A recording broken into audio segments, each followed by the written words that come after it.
aku nemoni kowe. Aku golek tombo mergo nelongso karo kahanan sing ora lilo. Iki dudu sing pungkasan aku ngomong karo kowe. Aku wis nerimo karepmu opo karo kahanan sing ora cetha.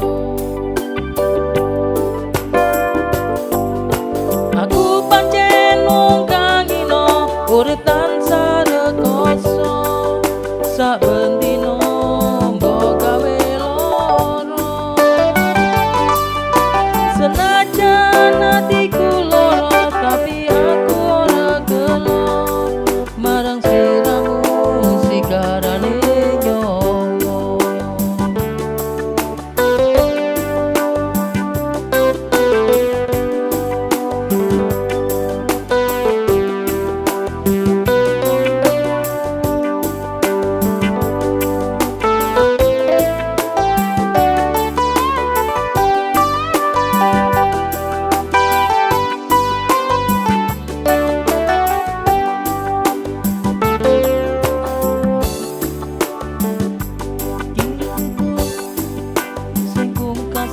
Aku ngomong karo kowe.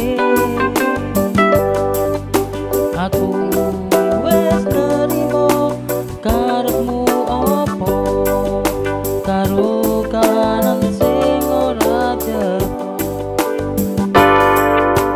Aku wong kang ino urip tansah rekoso saben dina mbok gawe loro.